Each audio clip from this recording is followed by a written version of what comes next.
get going. So you know that I want to say that in the middle of the interview. It's time for me to go now. I have to go to my lawyer's office. Bye. Okay, why don't you start by telling us about the movie you're working on? What's the title, what it's about, and what your role in it is? Okay, the movie I'm working on is called Desperately Seeking Susan. It's directed by Susan Seidelman, who did a movie called Smithereens. And I play Susan. And Roseanne Arquette, Aidan Quinn, and Robert Joy are the, and Mark Blum are the other lead characters in the movie. And it takes place in New York. It's shot all in New York, and a little bits and pieces of it are shot in New Jersey. And it's like a murder mystery comedy romance. It's kind of like old-fashioned screwball mystery, you know, like. And the character I play is sort of a combination between Judy Holliday and Carole Lombard, but you know, from a long time ago. So it's funny and light, and it's been a lot of fun so far, but a lot of hard work. It's a lot different than making records. How do you feel about acting? Well, acting is just it's just another kind of performing. It's an expression. It's being honest with your audience, stuff like that. So to me, it's just an extension of what I do already, making videos and performing on stage. Do you find acting or singing more challenging? Acting. Singing comes a lot more naturally to me. When you make a movie, you really have to rely on your concentration because there's people standing all around you with cameras and lights and all sorts of electrical equipment, and it couldn't be further away from being like the real thing, and you have to ignore everything around you. Everything's shot out of sequence, so you really have to just pretend you're somewhere else and try to concentrate and, you know, and remember how you got to where you are right now, because a lot of times you shoot stuff that's happened in the actual movie before you've done the stuff that happens to get you where you are right now. Does that make any sense? Yeah. If, for instance, you shoot the end of the movie, and so you have to work up the emotions for that scene, but you haven't even shot all the stuff before that, so it's very confusing, and it's a lot more of a challenge to me. Also, it's new to me, so. Have you learned anything from acting that you can apply to your musical career? Sure. Yeah. Well, the thing that can carry over from acting to singing is just the performance aspect, losing your inhibitions and being really honest with your audience. You know, just and letting all sorts of emotions come through. Okay, let's talk about the music now. Okay. You have a new album, almost here. How would you Right. compare it to the first album? Well, the new album is a lot more grown up than the first album. It's a lot more well-rounded style-wise. I have 2 ballads on it, and I've never recorded a ballad before, and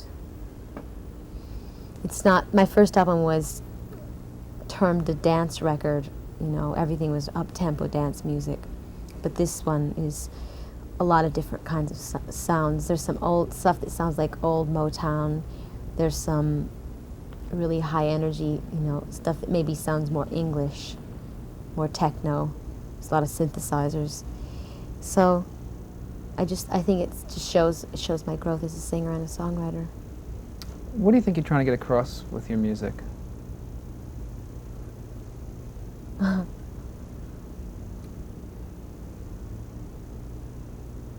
A feeling. I'm trying to express a certain my way of life, the way that I look at life, the way I see things. Okay, you used Nile Rodgers on this record. Why did you choose to use him and not the people who produced your first record? I chose to work with Nile Rodgers because I think that he's a genius, and I wanted to work with a genius on my record. And I think that he embodies a lot of different styles that I think my music embodies. He's very close to the black sound, funk. I mean, the stuff he did with Chic and Sister Sledge and Diana Ross is phenomenal. But he's also made a lot of great pop records with David Bowie and Duran Duran, and In Excess. So I thought he'd be a great person for me to work with, and he's a great musician and arranger. Okay, let's talk about your background a little bit. Where did you grow up? What was your childhood like?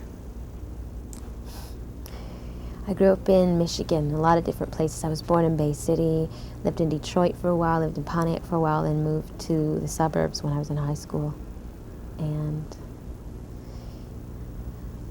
it was varied and normal. I come from a really big family, and I went to Catholic schools most of my education life, and there was a lot of competition in my family for attention, so that gave me, that made me want to fight to be heard, basically, and that's the way I am right now.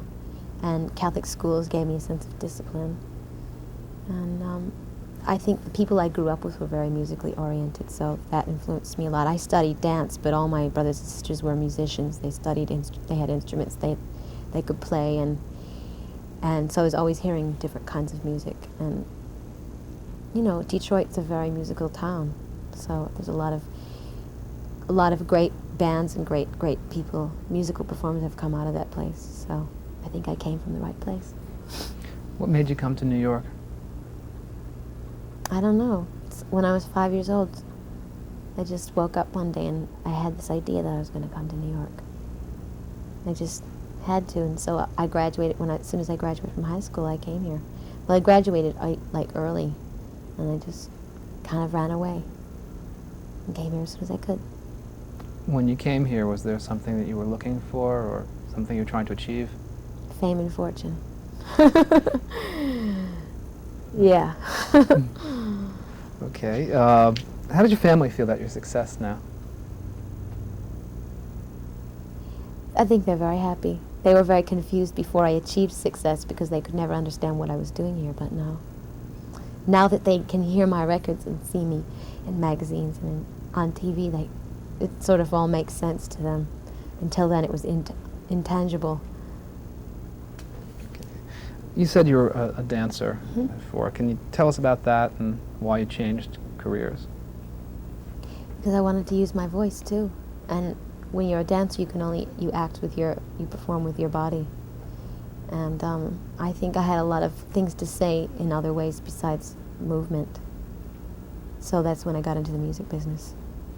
And to me, the film is just the ultimate, that's the embodiment of it all. You can do all that. Only it's captured forever on celluloid. What was it about dancing that initially attracted you? Well, dance, it means freedom and music, all together. Moving your body to music. That's the ultimate release. And I've always been attracted to that. I've always loved to dance since I was a little girl. I used to always get up on chairs and tables and dance in front of everybody. So it's very natural for me. Okay. Video has been a large part of your career. How important do you think it's been to your success? I think it's been very important because I haven't really toured extensively, certainly not with a band. Sorry, can you start that over again? Except saying, I think video has been... Oh, I'm sorry. It's okay. Well, I think video has been very important to my success as a singer because I haven't toured extensively, and I really haven't gone on the road yet with a band. I've done tours in the United States and Europe, but only track dates, singing live to tape music with dancers, never with a band. And I think video is making it possible for you to reach people, reach the masses without actually touring. So for me, I think that's really what's crossed me over. Now, and given me the exposure that I have now. You're going to be touring with a band for this next record, right? Right. Eventually. I think you're playing with your microphone. I see the sound man squirming over there. I'm not a very good interviewee. No, you're fine. As long as you don't play with your microphone, you're fine.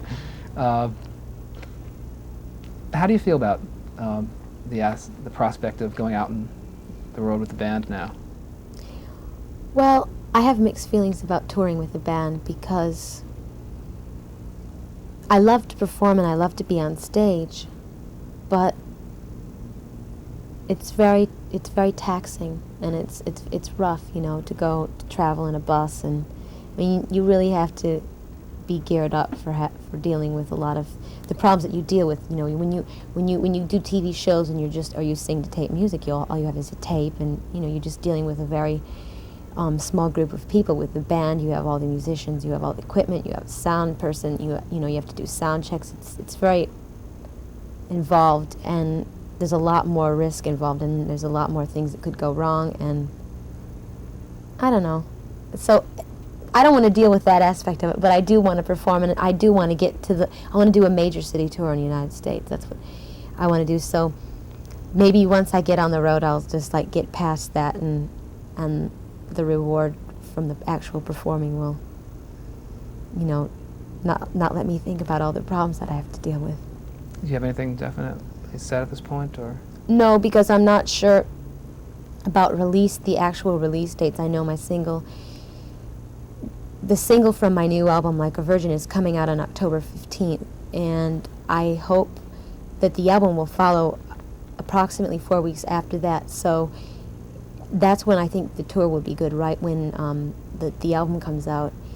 And I'm not exactly sure of those dates yet, because Lucky Star's, you know, still doing really well, and they can't put Like a Virgin out until that starts going down on the charts, and I just have to time it all.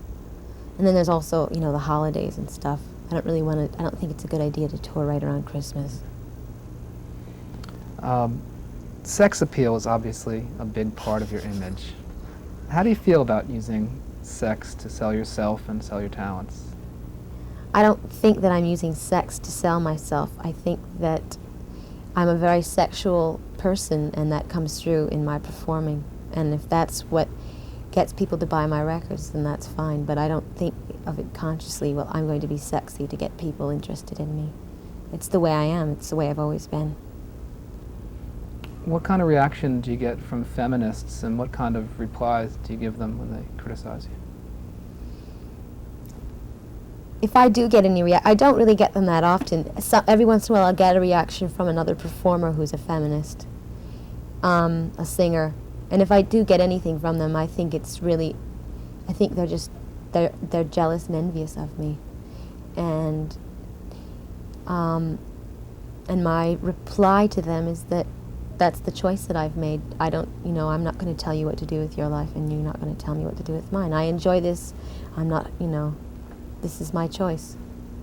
And I'm bringing, I think I'm bringing happiness to people. So it's as simple as that. Celebrity always tends to separate the real person from their public image. What is it about yourself you think doesn't come across in your image?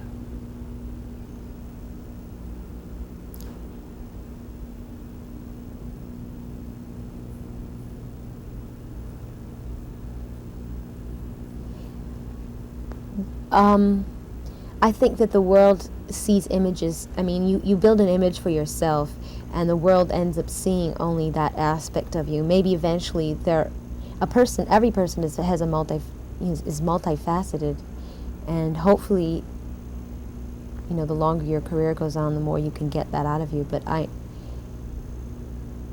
couldn't begin to tell you what the world doesn't see in me right now. There's a million things, but hopefully.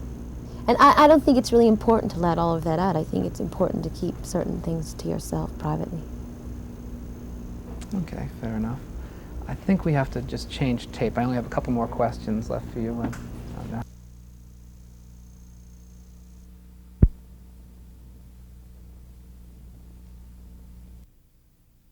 Sure. Could you do me a favor? Could you go out to Seymour Stein's office? Do you know where that is? No, it's at the end of the... Just when you go out this door, it's the last office on the right. Just ask one of the secretaries, and my manager's in there. Tell him to call my lawyer and say that we're on our way.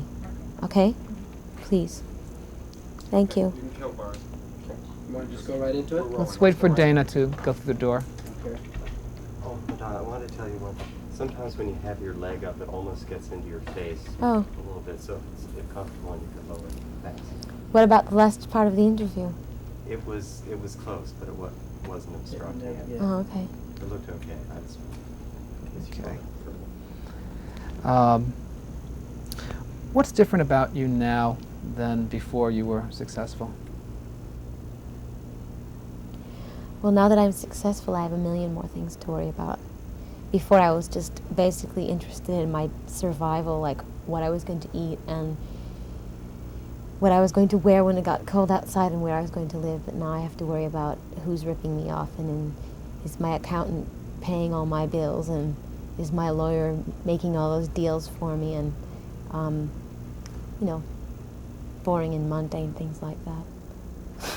Things I don't want to worry about. And I have to invest my money, or I'm going to be taxed, or, you know, and I have to find a place, and I have to do this, and I have to do that, and I have to pay everyone, and I have to hire people to make sure that everybody's doing all those things, and ugh.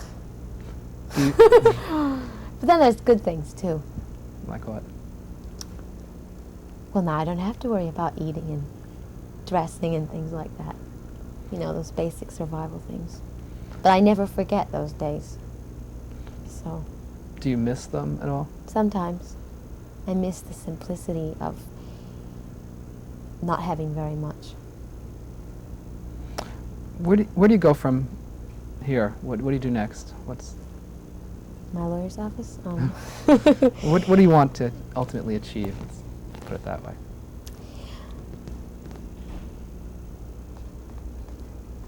What I would like to ultimately achieve is not something I can put into words. I said it once on, I'm sorry, can we start that one more time? We got a Somebody walked in the door. yeah, big noise. Just, What? just close the door. Keep it closed. Thank you. Stay with it. what did I say? You said you couldn't put it into words, but try one more time.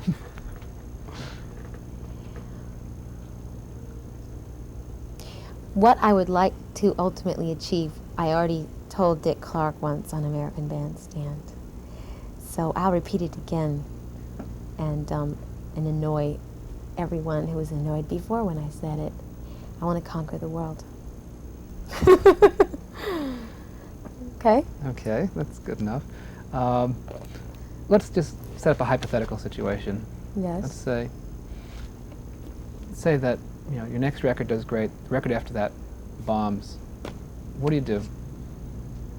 Well, I'll be doing other things. If my next record bombs, I'll be making movies. I have a million other things I can do. Singing is not the be-all and end-all of the universe for me. It's just something that I really enjoy, and I love music, and I love writing music, and I love singing. So I'll do that, but I have a million other things to lean on that I enjoy. It's not like if that's the end of the world if a record doesn't do well for me. I think it's important to develop other aspects than just that. I think most good artists are good at other things. Most talented people are good at other things. Okay.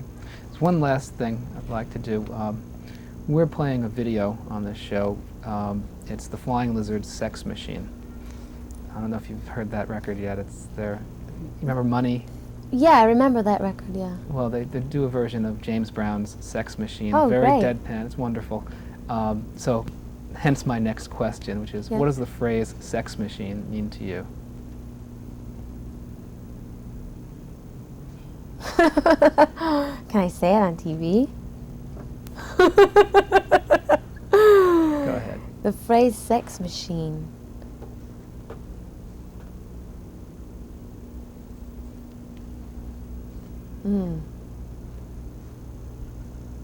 Non-stop sexual energy.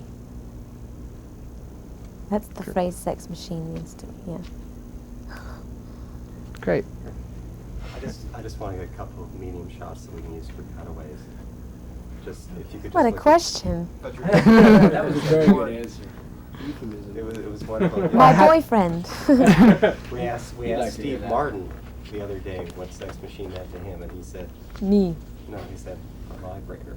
Oh. It comes from the Latin. He's literal. But the way he said it is.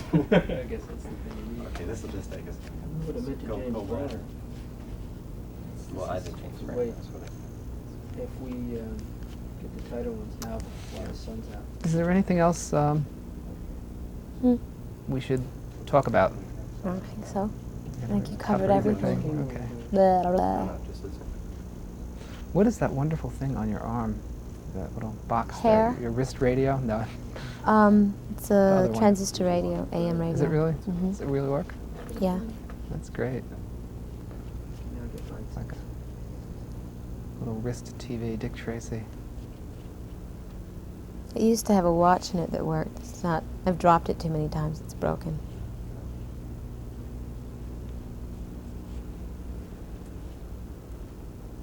And who's that person on your blouse? Bobo Kaminsky. He's a designer in Oh, England. right. Yeah. From World's End? Is that? Mm. He has his own. He wouldn't like you to associate him with Uh-oh. World's End. With Vivian Westwood and Malcolm McLaren. Yeah. Okay, we're done. That's it? Yeah. Oh.